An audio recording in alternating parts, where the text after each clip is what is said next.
जंगल में बहुत तेज बारिश हो रही थी। मीनू मौसी और रानू चिड़िया आपस में बातचीत कर रही थी। मीनू मौसी, जंगल में 3 दिन से लगातार बारिश हो रही है। अब तो इस बारिश को बंद हो जाना चाहिए। तुम सही कह रही हो रानू, लगातार हो रही बारिश से सभी बहुत ज्यादा परेशान हैं और चिंतित भी। मैं जरा जंगल का एक चक्कर लगा कर आती हूँ। इतना बोलकर रानू चिड़िया बारिश के बीच उड़ने लगी। रानू चिड़िया उड़ते हुए कुछ ही दूर गई थी कि तभी उसकी नजर एक बकरी के बच्चे पर पड़ी, जो कि बारिश में भीगता हुआ कांप रहा था। अरे ये बकरी का बच्चा तो ठंड में कांप रहा है। लगता है ये अपने घर का रास्ता भूल गया है। रानू चिड़िया ने इतना कहा ही था कि तभी रानू चिड़िया की नजर उस बकरी के बच्चे से थोड़ी दूर खड़े हुए एक पेड़ के पास एक भेड़िए पर पड़ी। ये भेड़िया तो हमारे जंगल का मालूम नहीं होता, ये तो किसी दूसरे जंगल का लगता है। रानू चिड़िया उड़ते हुए भेड़िए के पास पहुंच गई। कौन हो तुम? मैं अपने जंगल के सभी प्राणियों को जानती हूँ। तुम तो इस जंगल की नहीं लगती। तुम सही कह रही हो, मैं इस जंगल का नहीं हूँ। मैं इस जंगल से गुजर रहा था कि तभी बारिश शुरू हो गई। बारिश से बचने के लिए मैं इस जंगल में रुक गया। जब बारिश बंद हो जाएगी तो मैं चला जाऊंगा। ठीक है। इतना बोलकर रानू चिड़िया उस बकरी के बच्चे के पास जाकर बोली, तुम यहाँ पर क्या कर रहे हो? तुम्हारी माँ कहाँ है और तुम्हारा नाम क्या है? मेरा नाम गोलू है। मैं बारिश में खेल रहा था, मगर खेलते खेलते बहुत दूर निकल आया और घर का रास्ता भूल गया। इतना बोलकर गोलू रोने लगा। तुम चिंता मत करो, मैं तुम्हें तुम्हारे घर ले जाऊंगी। मेरी माँ मना कर रही थी, लेकिन मैंने उनकी बात नहीं मानी। तुम्हें अपनी माँ की बात माननी चाहिए थी। चलो मेरे साथ। रानू चिड़िया गोलू को लेकर कुछ ही दूर चली थी कि तभी गोलू की माँ गोलू को ढूंढते हुए वहाँ पर आ गई। तुम कहाँ चले गए थे गोलू? तुम्हें पता है मैं कितनी परेशान हो गई थी। अपनी माँ को देखकर गोलू खुश होते हुए बोला, मैं आपकी अब हमेशा बात मानूंगा माँ। रानू चिड़िया गोलू की ओर देखकर बोली, अब तुम अपनी माँ के साथ घर चले जाओ और जब तक बारिश बंद नहीं हो जाती तब तक बाहर खेलने मत आना। गोलू अपनी माँ के साथ चला गया और रानू चिड़िया उड़ते हुए मीनू मौसी के पास जाकर सारी घटना बताने लगी। रानू चिड़िया की बात सुनकर मीनू मौसी बहुत गहरी सोच में डूब गई। मीनू मौसी, आप इतनी गहरी सोच में क्यों डूब गई? कहीं वो भेड़िया उस मासूम बकरी के बच्चे को नुकसान पहुंचाने की तो नहीं सोच रहा था ना? अरे नहीं मीनू मौसी, वो भेड़िया तो खुद डरा सहमा पेड़ के नीचे खड़ा हुआ था। बारिश बंद होने के बाद वो चला जाएगा।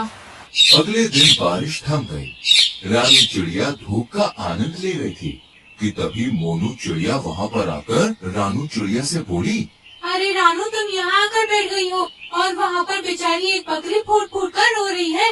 कौन सी बकरी फूट फूट कर रो रही है? मुझे नहीं पता। वह बेचारी अपने बच्चे को ढूंढती फिर रही है। उसका कहना है कि उसका बच्चा कल रात से घर से लापता है। चलो मेरे साथ। रानू चिड़िया मोनू चिड़िया के साथ तुरंत वहाँ पर चली गई। उसने देखा वह बकरी गोलू की माँ थी।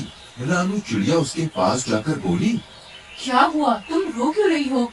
कल मैं अपने गोलू को घर पर ले गई थी। सुबह जब मेरी आँख खुली तो वो घर से गायब था। मैंने पूरा जंगल छान मारा मगर वो कहीं नहीं मिला। तुम घबराओ मत, मैं अभी उसे तलाश करती हूँ। रानू चिड़िया गोलू को ढूंढने लगी। तभी उसकी नजर एक पेड़ के नीचे उसी भेड़िए पर जा पड़ी, जो कि आराम से लेटा हुआ था। रानू चिड़िया उस भेड़िए के पास जाकर बोली, क्या तुमने बकरी के बच्चे को कहीं देखा है? वही बकरी का बच्चा जो कल बारिश में भीग रहा था। मैंने किसी बकरी के बच्चे को नहीं देखा। वैसे तो तुम कह रहे थे कि बारिश होने के बाद तुम यहाँ से चले जाओगे। हाँ हाँ, चला जाऊंगा। तुम तो ऐसे बोल रही हो जैसे कि इस जंगल की राजा हो और यहाँ पर तुम्हारा ही अधिकार चलता है। अरे मेरी जब मर्जी होगी मैं यहाँ से चला जाऊंगा। रानू चिड़िया अपने मन ही मन में बोली, मुझे तो इस भेड़िए पर शक हो रहा है। मुझे जंगल के राजा शेर से इसकी शिकायत करनी होगी। रानू चिड़िया जंगल के राजा शेर के पास चली गई और सारी घटना बताती हुई बोली, मुझे उस भेड़िए पर शक हो रहा है। तभी शेर क्रोधित होकर रानू चिड़िया से बोला, इसका मतलब वो भेड़िया सही बोल रहा था। तुम हमेशा जंगल के प्राणियों के खिलाफ मेरे कान भरती रहती हो। ये आपको क्या हो गया महाराज? तभी रानू चिड़िया ने देखा वो भेड़िया गुफा के दूसरे हिस्से से निकलकर गोलू के साथ वहाँ पर आकर शेर के सामने खड़ा हो गया। रानू चिड़िया हैरत से इस दृश्य को देखने लगी। महाराज, जब मुझे पता चला कि ये बकरी का बच्चा कल से गायब है, तो मैं जंगल में उसकी तलाश के लिए निकल गया।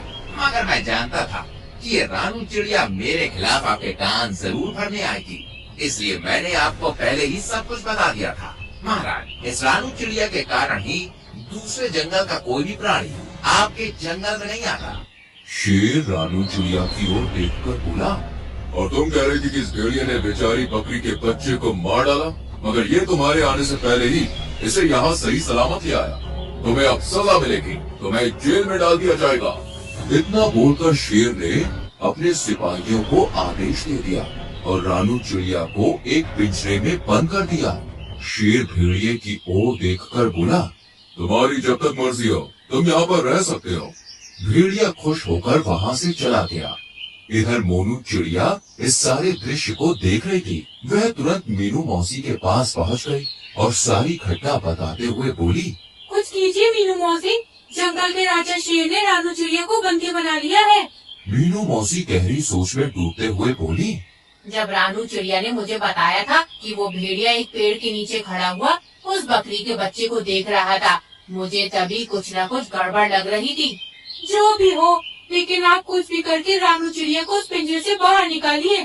चिंता मत करो मोनू, हम दोनों को अभी फिलहाल कुछ नहीं करना। हमें सिर्फ उस भेड़िए पर गहरी नजर रखनी होगी।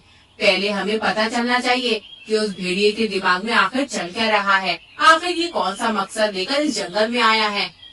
मीनू मौसी और मोनू चिड़िया उस दिन से उस भेड़िए पर नजर रखने लगी। वह भेड़िया दिन भर जंगल में घूमता और दूसरे जानवरों का मांस छीनकर खा लेता। जब भी कोई जानवर अपना मांस देने में आनाकानी करता तो वो धौंस दिखाते हुए खुद को जंगल के राजा शेर का दोस्त बताकर डरा देता उन्हें। एक दिन भेड़िया टहलते टहलते गोलू बकरी के घर के नजदीक चला गया। गोलू अपने घर के बाहर खेल रहा था। भेड़िया उसे अजीब सी नजरों से देखने लगा, मगर उसे नहीं पता था कि मीनू मौसी उस पर नजर रख रही है। मीनू मौसी तुरंत ही मोनू चिड़िया की ओर देखकर बोली, जाओ जल्दी से महाराज को बुला लाओ। लेकिन महाराज क्या मेरी बात सुनेंगे? तुम्हें कैसे भी करके महाराज को यहाँ पर लाना है। मुझे इस भेड़िए के इरादे सही नहीं लग रहे और महाराज का यहाँ आना बहुत जरूरी है। मीनू मौसी की बात सुनकर मोनू चिड़िया सीधे उड़ती हुई जंगल के राजा शेर के पास पहुँच गई। यहाँ पर क्यों आई हो मोनू? महाराज, आपको अभी और इसी वक्त मेरे साथ चलना होगा। मुझे अब चिड़ियों पर भरोसा नहीं रहा। सोच लीजिए महाराज, कहीं ऐसा ना हो कि आगे जाकर आपको अपने फैसले पर पछताना पड़े। लेकिन तुम मुझे कहाँ ले जाना चाहती हो? आप मेरे साथ चलिए और आप अपनी आंखों से देख लीजिए कि मैं आपको क्या दिखाना चाहती हूँ।